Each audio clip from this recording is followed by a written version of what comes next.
lecture I will explain you direct and indirect. So direct का तात्पर्य होता है कोई भी व्यक्ति अपनी बात को अपनी भाषा में जब किसी के समक्ष प्रस्तुत करता है उसको हम डायरेक्ट स्पीच बोलते हैं।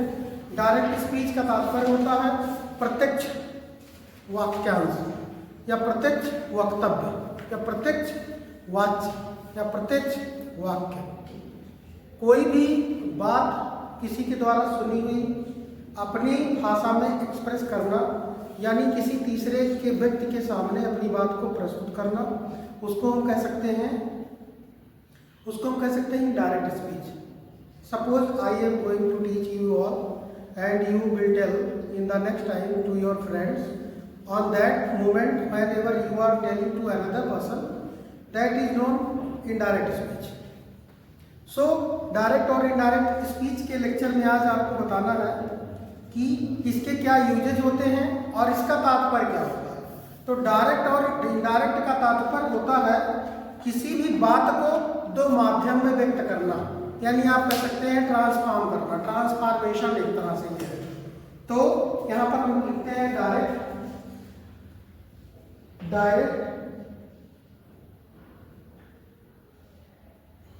सबसे पहले यहां लिखा जाए स्पीच, तो ज्यादा बेहतर है।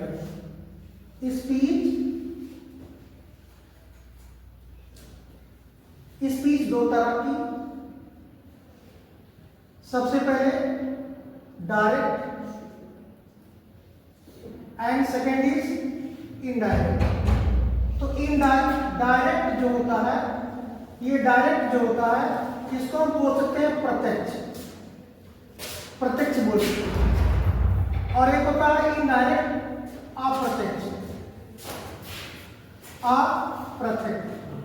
यानी कहने का मतलब है कोई भी स्पीच हो, कोई भी स्टेटमेंट हो, कोई भी नरेशन हो,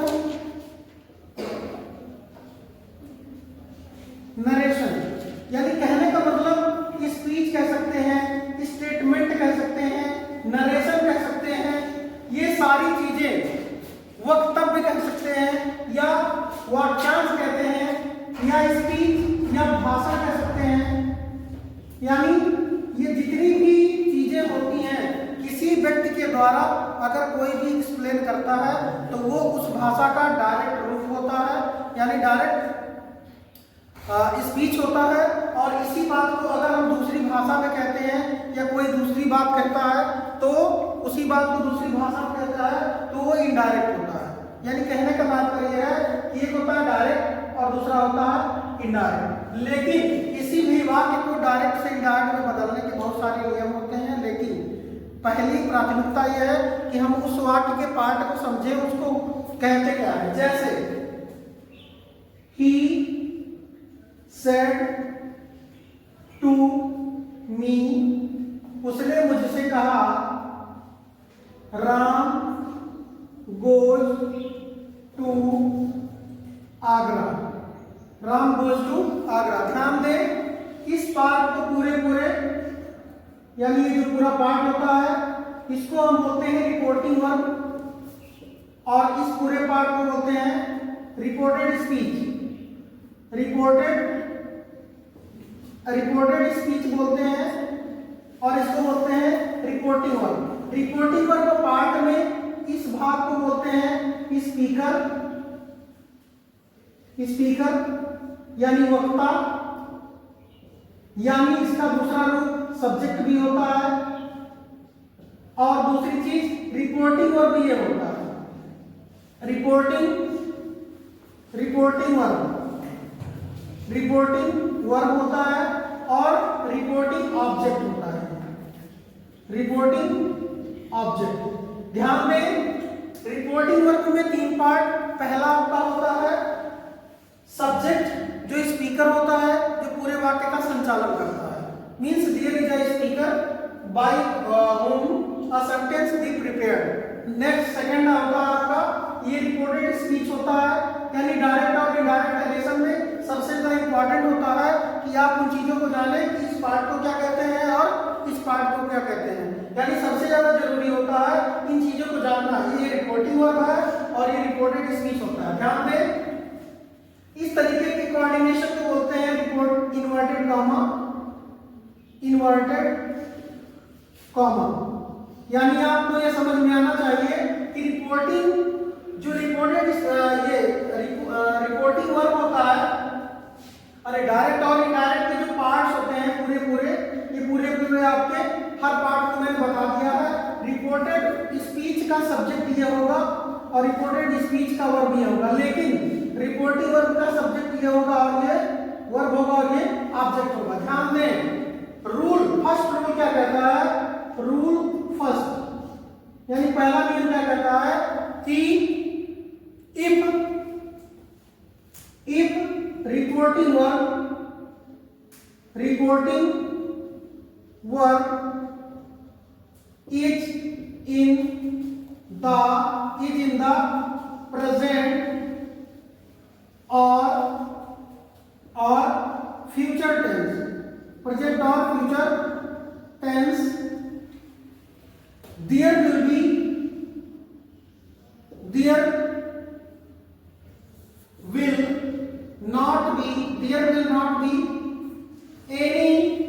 not be any tense related change in reported speech। Hindi में जाने कि कह रहा है कि अगर आपका रिपोर्टिंग वर्ब यानी ये पार्ट अगर आपका किसमें हो, प्रेजेंट टेंस में हो या फिर फ्यूचर टेंस में हो, तो कोई बदलाव नहीं किया जाएगा। There will not be any tense related change, यानी टेंस से संबंधित कोई भी परिवर्तन इसमें नहीं होगा, रिपोर्टेड स्पीच में नहीं होगा। यानी इसके कहने का सीधा मतलब यह है, नियम नंबर 1 कहता है कि अगर आपका रिपोर्टिंग वर्ब प्रेजेंट टेंस में हो या फ्यूचर टेंस में हो, तो रिपोर्टेड स्पीच के टेंस में कोई परिवर्तन नहीं किया जाएगा। यानी एग्जांपल बता दे रहे हैं, एग्जांपल के हिसाब से आप समझें।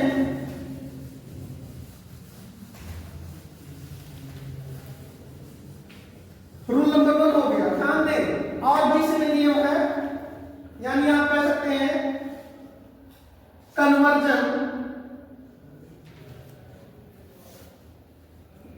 कन्वर्जन फ्रॉम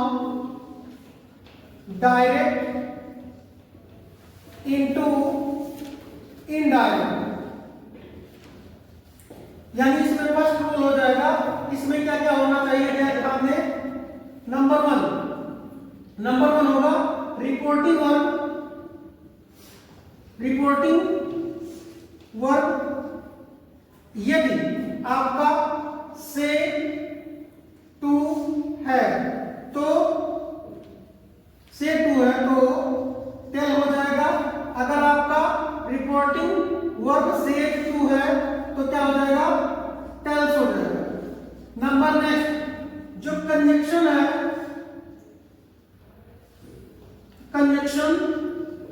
कंजंक्शन जो होगा वो आपका दैट लग जाएगा। ध्यान दें, यानी जो आपका कंजंक्शन होगा वो आपका क्या लग जाएगा, दैट लग जाएगा। यहां पर आप लिख सकते हैं ब्रैकेट में that is used to remove inverted comma.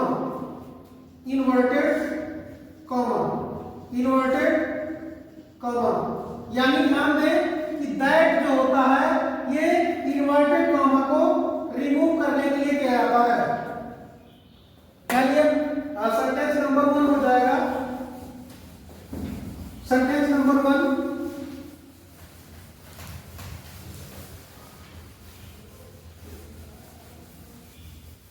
Sentence number 1 हो जाएगा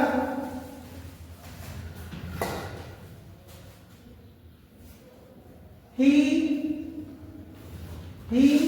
says to me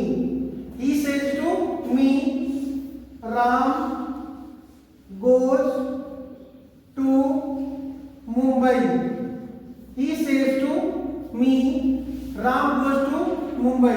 ध्यान दें ये आपका ये पार्ट क्या होगा, रिपोर्टिंग वर्ब। क्या होगा, रिपोर्टिंग वर्ब, जैसा कि मैंने बताया। और ये पार्ट कौन सा होगा, ये आपका होगा रिपोर्टेड स्पीच। ये रिपोर्टिंग वर्ब आपका जो है ये प्रेजेंट टेंस में है। किसमें है, प्रेजेंट टेंस में। तो क्या करेंगे, अगर आपका रिपोर्टिंग वर्ब प्रेजेंट टेंस में है तो रिपोर्टिंग वर्ब के टेंस में कोई परिवर्तन नहीं किया जाएगा। यानी सबसे पहले क्या करेंगे, सेज टू को बदलेंगे, इसको बदलेंगे, बाकी सेम सेम लिख देंगे। यानी आपका हो जाएगा he tells me that Ram goes to Mumbai. Ram goes to Mumbai. ध्यान रहे, दूसरा sentence number 2, he will say, he will say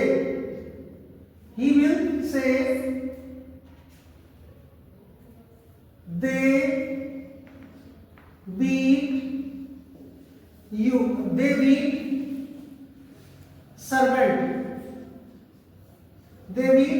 servant।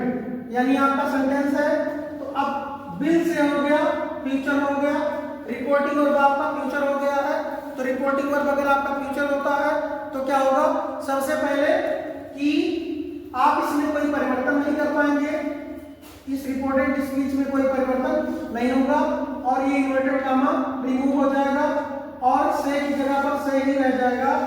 तो हो जाएगा ही विल से दैट। कोई पूछे दैट कहां से आया, तो इन्वर्टेड कॉमा को हटाने के लिए से का से ही होता है। तो दे थर्ड पर्सन है, ये कभी बदलेगा नहीं, बीट तो होगा ही, फिर हो जाएगा आपका सर्वेंट। कुछ इस तरीके से डायरेक्ट और इनडायरेक्ट बदलते हैं। लेकिन दूसरा नियम आ जाता है, रूल नंबर 2 आ जाता है कि अगर आपका रिपोर्टेड स्पीच, अगर आपका रिपोर्टिंग वर्ब इफ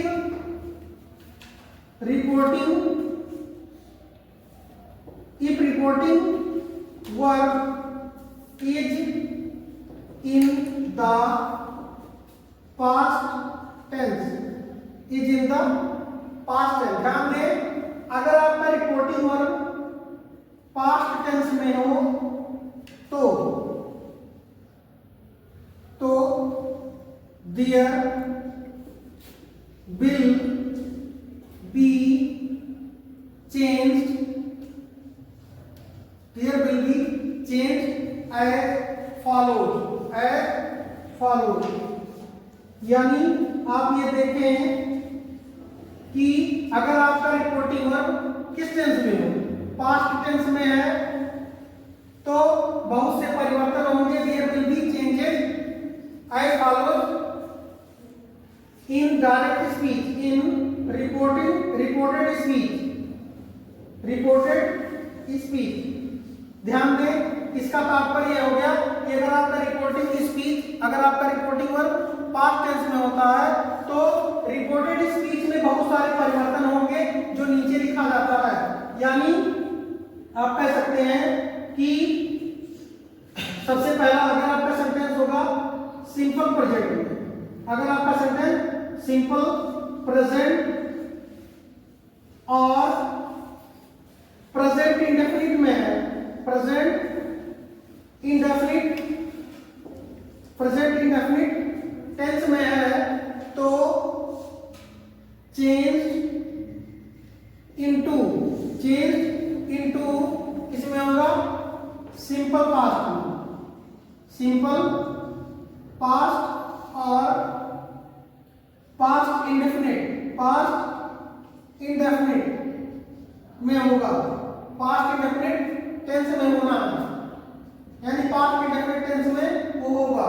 यानी ध्यान दें कि अगर आप सिंपल प्रेजेंट में देखते हैं किस चीज को, रिपोर्टेड स्पीच को, तो या प्रेजेंट इंडेफिनिट में देखते हैं तो वो बदला जाता है, किसमें बदला जाता है, सिंपल पास्ट में या पास्ट इंडेफिनिट टेंस में। नंबर 1 एग्जांपल देखें, एग्जांपल है he said to her, he said to her, उसने उससे कहा, ठीक है, उसने उससे कहा कि Ram writes an application, Ram writes an application. तो इधर देखें आप कि ये इस पार्ट को हम बोलते हैं रिपोर्टेड स्पीच, इसको बोलते हैं रिपोर्टेड स्पीच। तो रिपोर्टेड स्पीच जो होता है ये परिवर्तित किया जाता है अगर वो प्रेजेंट इंडेफिनिट में है तो पास्ट इंडेफिनिट में। कब? जब आपका रिपोर्टिंग वर्ब पास्ट टेंस में है, यानी रिपोर्टिंग वर्ब किसमें है, रिपोर्टिंग वर्ब जो है ये पास्ट में है। ही सेड टू हर, उसने उससे कहा, तो जब वो उससे कह देगा तो क्या हो जाएगा, ये पास्ट हो जाएगा, और जब पास्ट हो जाएगा तो उसमें परिवर्तन हो जाएगा। यानी आप ये समझे कि जो सेड है, सेड टू चेंज किया जाता है किसके हिसाब से, टोल्ड के हिसाब से। और अगर सिर्फ सेड है तो कैसे बदलेगा, सिर्फ सेड के रूप में ही बदलेगा। यानी आपको बदलने के लिए सबसे पहले क्या करेंगे, लिखेंगे ही टोल्ड हर दैट कहां से आया, इन्वर्टेड कॉमा को हटा के, Ram write is equal to WROTE wrote an application,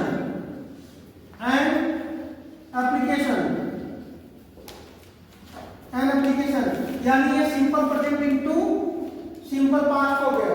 यानी आपका इस तरीके से सेंटेंस होना होता है। फिर नेक्स्ट आप देख सकते हैं कि सिंपल प्रेजेंट है नंबर 1, और इसका हो जाएगा सिंपल प्रेजेंट की जगह पर हो जाएगा सिंपल पास्ट। लेकिन अब नेक्स्ट आता है प्रेजेंट कंटीन्यूअस। तो present continuous change into past continuous, यानी प्रेजेंट कंटीन्यूअस टेंस को आप पास्ट कंटीन्यूअस के रूप में बदल सकते हैं।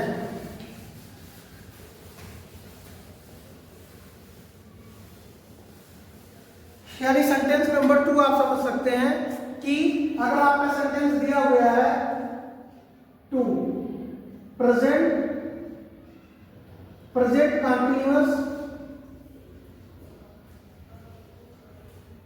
कंटीन्यूअस और प्रेजेंट प्रोग्रेसिव बोल सकते हैं, present progressive tense is change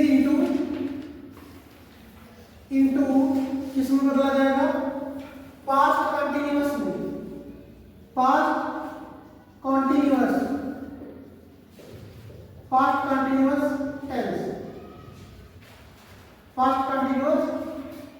tense में बदला जा सकता है। और पास्ट प्रोग्रेसिव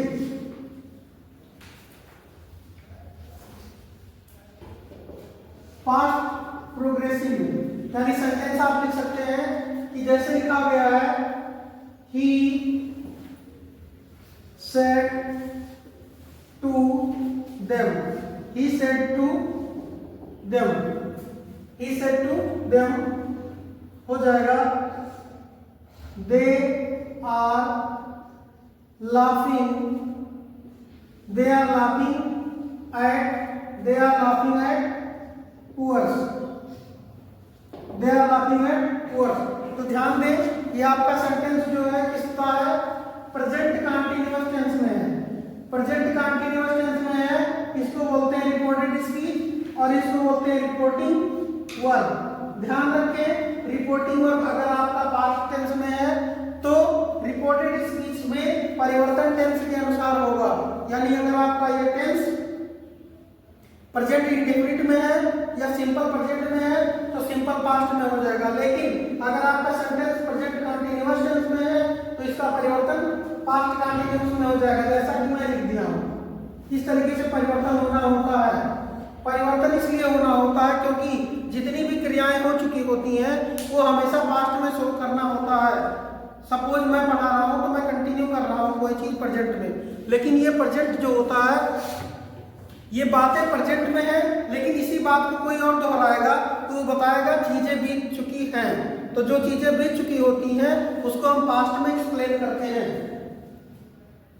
तो इसको आप बदलेंगे, सेड टू को बदलेंगे टोल्ड में, inverted comma will remove instead of that and here is a third person pronoun, so third person will not be change any cost of. ठीक है, यानी थर्ड पर्सन प्रोनाउन अगर आपका रिपोर्टेड स्पीच में होता है तो उसका परिवर्तन नहीं होता है। अगर आपका रिपोर्टेड स्पीच का सब्जेक्ट फर्स्ट पर्सन हो या सेकंड पर्सन हो तो उसका परिवर्तन इसके सब्जेक्ट और ऑब्जेक्ट के हिसाब से किया जाता है। नेक्स्ट आप देखिए, आर की जगह पर WERE होना होता है, इसलिए क्योंकि मैं बता दिया हूँ continuous, present continuous change into past continuous. तो आप इस तरह से बता सकते हैं कि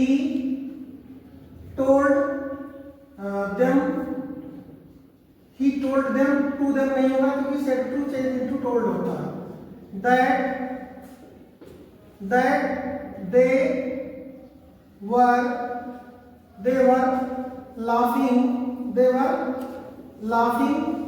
at words, कुछ इस तरीके से परिवर्तित होता है। लेकिन नंबर थर्ड आ जाता है आपका, नंबर थर्ड कि अगर आपका प्रेजेंट परफेक्ट में है, अगर आपका सेंटेंस प्रेजेंट परफेक्ट टेंस में है, अगर आपका सेंटेंस प्रेजेंट परफेक्ट टेंस में है तो उसका परिवर्तन हम किस में करेंगे? पास्ट परफेक्ट में करेंगे, पास्ट परफेक्ट में करेंगे, टेंस में करेंगे। जैसे आपका टेंस दिया गया है, example number 1, he said to his mother, he said to his mother, Ramesh has opened the door। ध्यान दें, ये सेंटेंस आपका जो है रिपोर्टेड स्पीच का ये आपका प्रेजेंट परफेक्ट में है, लेकिन इसका जब इंडायरेक्ट बनाएंगे तो ये पास्ट परफेक्ट में होना होता है। यानी इसमें परिवर्तन जो होगा सेड टू की जगह पर होगा, इन्वर्टेड कामा की जगह पर होगा और हैज की जगह पे होगा, बाकी सेम होना होता है। यानी आप कह सकते हैं he told his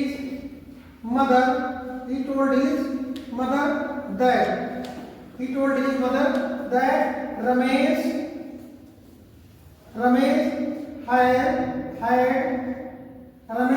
had opened the door। ये आपका होता है इनडायरेक्ट। तो number 4 point students, I will explain in the next lecture. So thanks for watching.